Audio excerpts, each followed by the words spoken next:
suspects in California are accused of running a fake police department and put under arrest. One of the suspects even works for California Attorney General Kamala Harris. I'm 48 Hours Crime-Sider's Michelle Sagona. The ruse began in January when the San Diego Sheriff's Office says various police chiefs in Southern California began to receive letters from the Masonic Fraternal Police Department. The letter said specifically that David Henry was now the chief and he was requesting a meeting with each agency. According to a press release, Captain Roosevelt Johnson of the Santa Clarita Valley Sheriff's Office actually accepted a meeting with Henry, Tonette Hayes, and Brandon Keel. They showed up dressed in uniforms and said they were setting up shop in the area. All three were arrested and now charged with impersonating a peace officer. The group claims to have jurisdiction in 33 states and in Mexico. They allegedly believe they're descendants of the Knights Templar and that their group was founded 3,000 years ago. But medieval scholars say their claims are incorrect and that the Knights Templar was founded during the 12th century Crusades in Jerusalem. Their mission was to protect pilgrims visiting the Holy City, and they answered to the Pope. Some historians speculate that they were tasked with finding precious religious relics during the wars.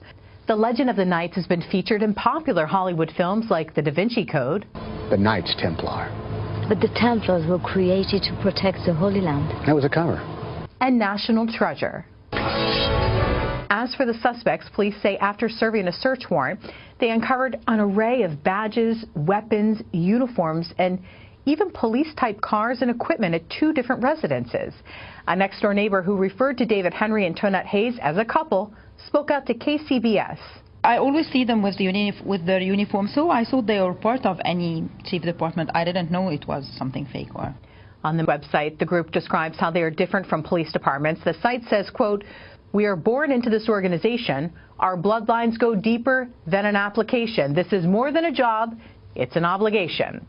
Investigators have not determined a purpose or a motive for the organization. Authorities also believe others may be involved, and they're accepting your tips to lead them to other suspects. I was a young child. I was being raped by my father. My father is a Freemason. As me, as a kid, I was about 11, 12 years old. At the time when these images were taken, I was going to school every day. I had, on the surface, a normal life. But I was taken to a lot of rituals in the Grand Lodge, or sometimes more locally in the local area where I live. What was the main way in which the Freemasons abused children, and you specifically? The main way was rape, but the worst ways were using your hand to kill another being. I saw a little boy being murdered.